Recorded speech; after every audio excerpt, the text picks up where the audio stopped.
All right, welcome everybody. Is there anybody here for their first time? Well, my name is Michael. A couple times a month I'll teach this class or facilitate this class. Is there anything that, you don't have to speak, but is there anything that brought you here for your first time? I think I tried everything but meditation. Okay. Well, we'll, find a comfortable position to sit in, where you can definitely focus on your posture, and we're just going to focus on our breathing. And if we're distracted by other thoughts or anything else, we're just going to go back to focusing on our breath. That's especially, in Zen and meditation in general, all we're doing is focusing on our breathing to bring us back to the present moment. So meditate between 20 and 25 minutes. And I encourage anyone who has any questions or any comments about their practice or how they felt through the meditation, please feel free to speak up. I think everybody benefits. And then we'll, depending on that, then I might share a few thoughts, and then we can meditate for the 20-25 minutes. So with that, I'll start sitting.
So I'll read a little something from Zen Mind, Beginner's Mind. A few paragraphs. We should find perfect existence through imperfect existence. We should find perfection in imperfection. For us, complete perfection is not different from imperfection. The eternal exists because of non-eternal existence. In Buddhism, it is heretical. It is a heretical view to expect something outside this world. We do not seek for something besides ourselves. We should find the truth in this world through our difficulties, through our suffering. This is the basic teaching of Buddhism. Pleasure is not different from difficulty. Good is not different from bad. Bad is good. Good is bad. They are two sides of one coin. So enlightenment should be in practice. That is the right understanding of practice and the right understanding of our life. So to find pleasure in suffering is the only way to accept the truth of transiency. Without realizing how to accept this truth, you cannot live in this world. Even though you try to escape from it, your effort will be in vain.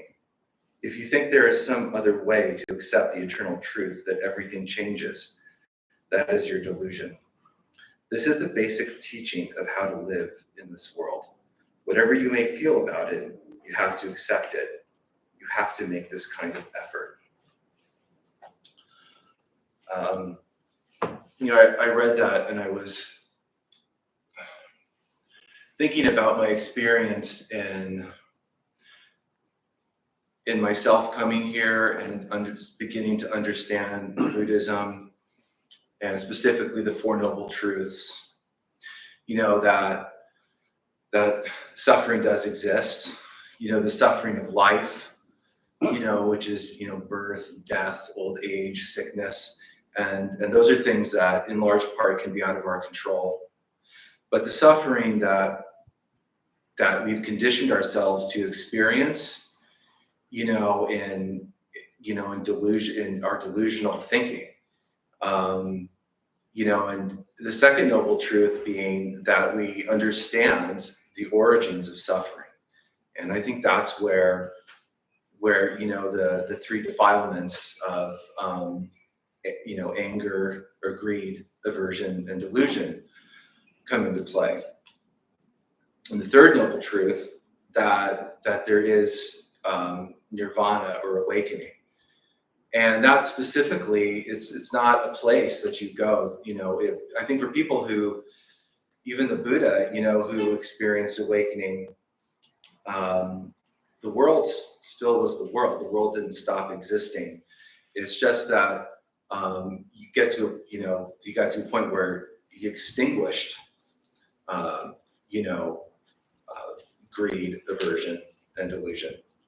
And so there isn't a reaction to those things. Those conditions are removed. And the fourth noble truth, that there is a way, which is the Eightfold Path.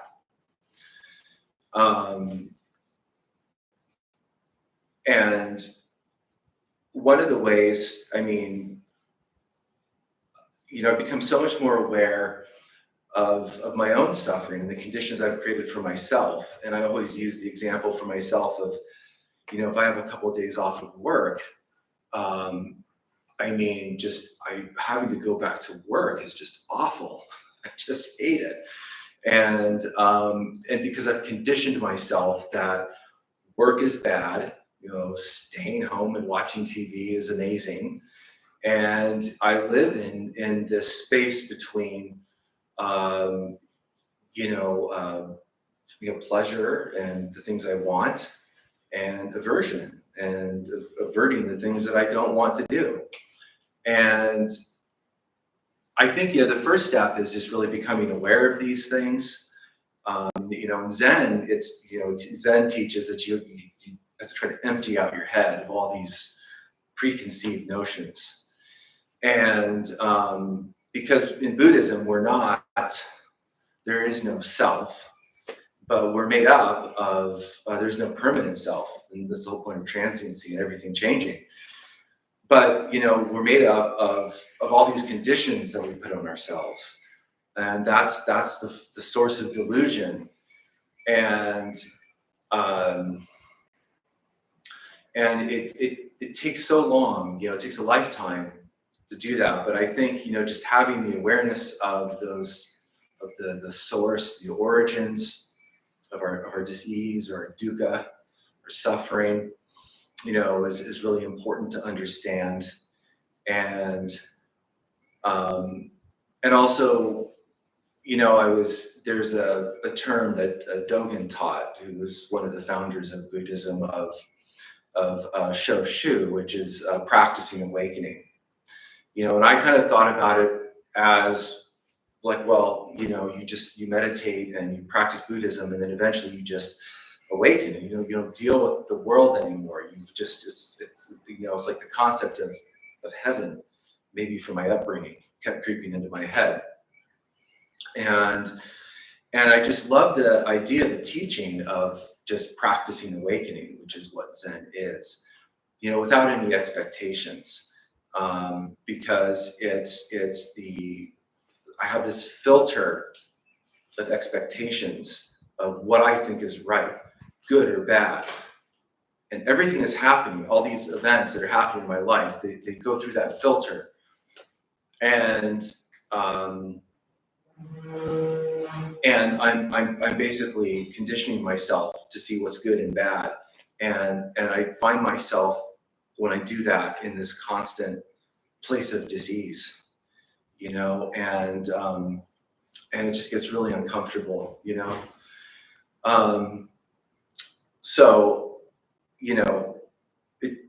it's just so important to have an awareness of that, to understand what those origins of suffering are, and to be aware of that throughout the day. I mean, yes, I have to go back to work, but I'll also have another day off. So it's just understanding that everything does change, and not getting, stuck in what I think should be permanent in my life.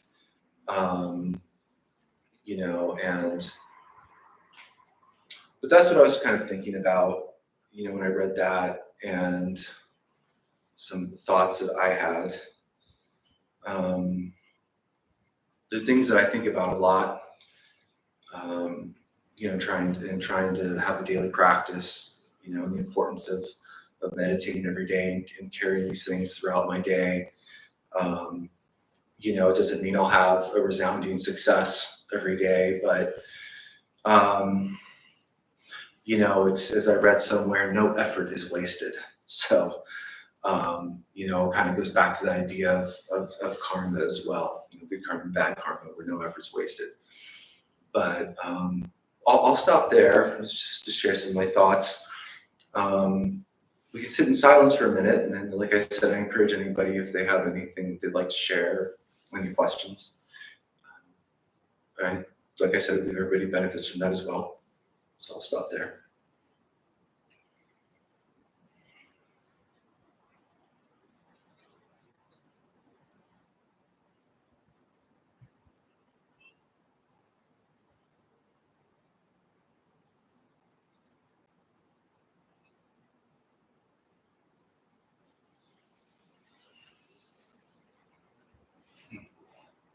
I think the part where I related in a small way, finding pleasure. Also, can you hear me? Mm-hmm. Well, finding pleasure in, was that the word pain or discomfort? What was it? Yeah, so the idea that you would find, like pleasure in suffering. And I think what that means is seeing both equally. And I think, the term, like duality is thrown around, and it just, it just means non-dual. It means that there's two, but they're not one. So the kind of the idea of the two sides of a coin still make one coin. That you can't have pleasure without pain. I mean, if you didn't have pain, would you understand pleasure? So it's the idea that they're all sort of one.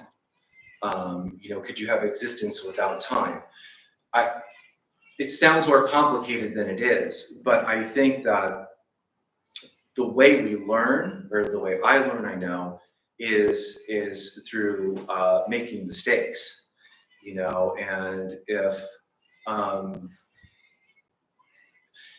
I am going, if let's just say if I engage in unwholesome speech, you know, which is one of the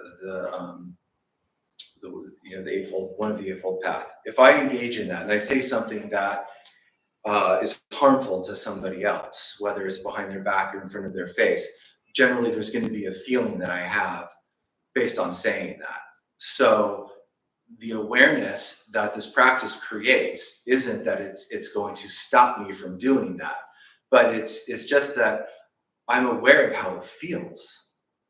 And so I can just stop and think about, it didn't feel good to say that. It didn't feel good to do that. And using that as something that, as an awareness to not do it again, you know, can be productive. But it's just seeing everything equally, you know, where, you know, I think that's really what it is. And once we can see everything equally, it's like I'm not a victim of the life I live. You know, sometimes I feel like it's like the world is just happening to me. So the kind of small way that I relate to this, so I was at work last week and I was like, wow, I'm so bored. And that's not pain, but that's not like the best feeling. And I was thinking, I'm like, how lucky am I to be bored at work and be in a good environment, and it's like I'm getting paid, like nothing bad is happening. Like, is that kind of along the same context, like obviously in a smaller scale? I think so, absolutely. I mean, yeah, absolutely. I think that's a great way to think about it. It can almost be said that the suffering comes from the latching on to the negative thoughts. And that's kind of like what generates it. Because the reality of going to work, like maybe it's not actually that bad, but when you're on your day off and you're thinking about it, you kind of make a mountain out of a molehill in your head. I agree.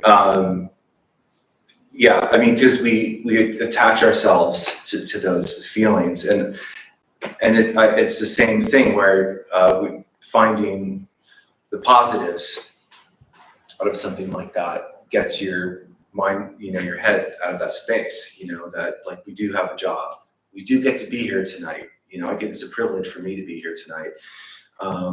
So absolutely.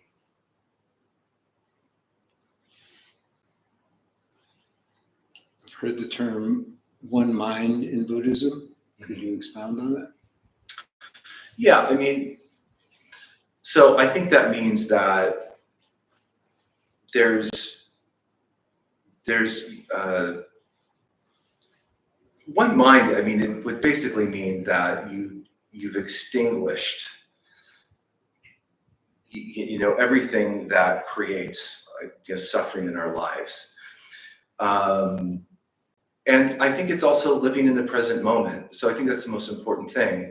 I mean, when we live, I mean, because it's direct perception into the present moment. And if we live in that moment and we're focused on what we're doing, then that's one mind. So I think when we meditate and we just focus on our breath, you know, that's one mind. You know, there's no dual nature, you know, within that. When we do the half day of silence, for example,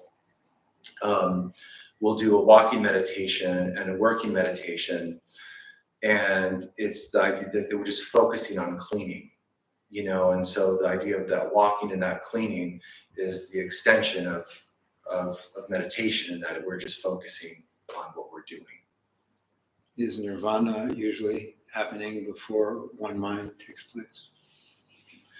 That's what Zen teaches. So in Zen, and specifically what Shunryu Suzuki talks about in Zen Mind, Beginner's Mind, is that you don't do anything with an expectation of a result.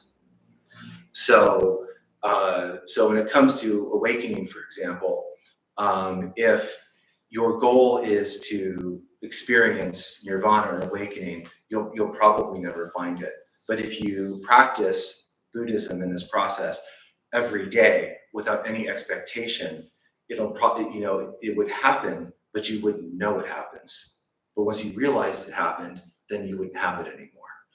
So it's just that you do it without the expectation of receiving anything. So I would say the answer is yes. And there's momentary aspects of that as well. I mean, it's not that the experience of something, experiencing, that like one mind, or experiencing like not be, going through the emotions of, say, greed, aversion, or delusion. That happens. There's moments where that can happen for us, where somebody says something, and then before that might have elicited a reaction, that doesn't elicit a reaction, we just let it go. We don't attach ourselves to that. It's like a moment of that. So the idea is that it's not just a place that you go where that's just the way the rest of your life, like you're arriving at heaven. I just think you can have those moments throughout your practice. So it's not a permanent thing, if that makes sense. There have been beings that have attained that as a permanent thing. Well, definitely, yes. I think when you look at bodhisattvas, there's lots of examples of bodhisattvas who have achieved that, and then help people like ourselves, potentially achieve that. The Buddha was an awakened being, so absolutely. I can't claim to know what that would be. I mean, for me, it's what motivates me, what drives me personally, is knowing that this is a solution for me to sort of uncover my own personal Buddha nature, to be somebody that I want to be. Without any expectation. Without any expectations, yeah, absolutely. I mean, I'll give an example. With expectations, is sometimes I have an expectation of what my practice should look like. So I should sit in a certain place and meditate at home. I should meditate for a certain period of time. And sometimes that gets in the way of me even sitting, because it's not conforming to what I think it should look like, when in reality it's just sitting. So if I say in the morning before going to work, like, well, I can't sit for 30 minutes, and what's the point? Why would I bother sitting? That's what expectations, I think, do. That's how prohibitive they can be. Whereas if I just said, I'm just going to sit for 5 or 10 minutes before I go to work because I can, and I do that and I leave, then I'm actually doing it, and I think that it's important to not be applying these terms and conditions and all these things on that, where it's just doing it to do it without any expectation of anything in return. In the same way that ideally we would help somebody that we love or that we care about, that we would do something for them with no expectation of receiving anything in return.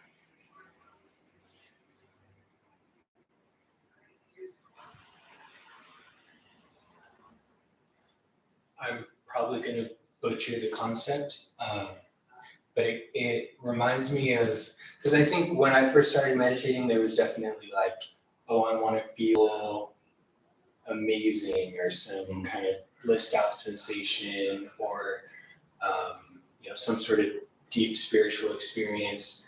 And I've basically, at least my perspective and what I've learned from teachers like Shinryo Suzuki, is that even that you can become attached to the idea of nirvana, or the sensation, and even that is one more thing to be let go of.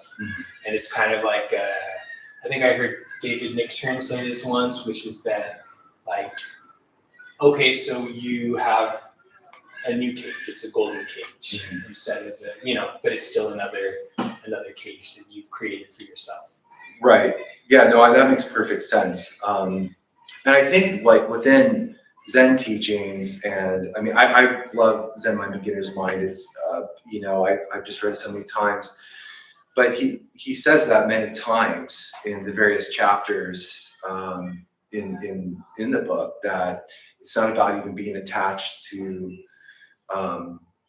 especially in Zen, like the teachings, you know. And I think Zen sort of departs where you could learn a lot of information and teachings in Buddhism, but that doesn't translate to practice, you know. And Zen's coming from the perspective that, you know, you don't need to know all of this, you know, but you have, in the Buddha taught this as well, that you have a Buddha nature within yourself, like if the clouds cover the sun, is the sun gone? No, the sun's still there, it's just as covered by clouds.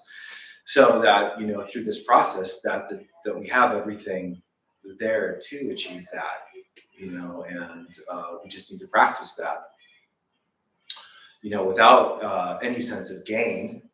And we don't need to be attached to all this information, knowledge, and teachings. And in fact, maybe it even makes it worse. Like you said, maybe we get attached to those things, and it starts to, you know, create an ego because we think we know something.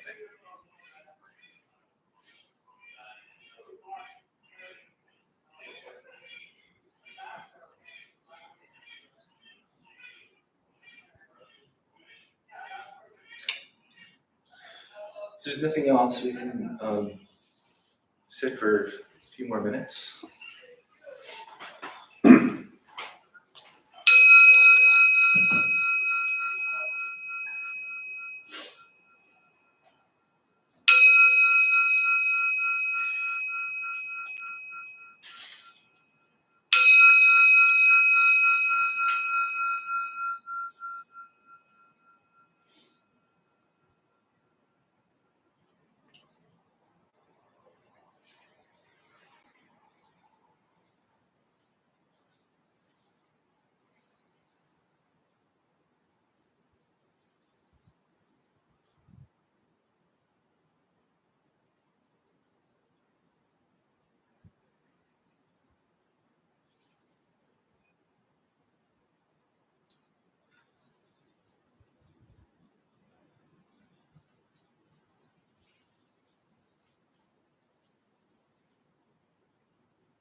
Right, well, I'm so glad all of you came out tonight.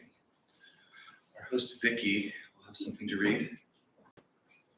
Hello everyone, I'm tonight's host Suzuki. We opened the Dharmabumtemple 18 years ago to introduce Buddhist practice to those who show up. Those who lead are not nuns, monks, gurus, masters, or teachers, and are not looking for students. They are simply practitioners sharing their interpretations of the practice. Every night we have different classes led by different people from various Buddhist traditions. We have a recovery sangha that meets several times a week for anyone with addiction. And our food redistribution program is every Thursday at 4:30. We have classes and programs every day, and everything we offer here is always free. Full schedule is on our website and also posted in the entryway above the shoe rack. We have a lending library. If you see a book you like, feel free to borrow it and then bring it back whenever you are finished with it. Please straighten your seat or cushion before you head out. If a few people could stay and close and latch the windows, that would be great. Also remember, we're exiting through the bookstore downstairs. Thank you all. Thank you, everybody.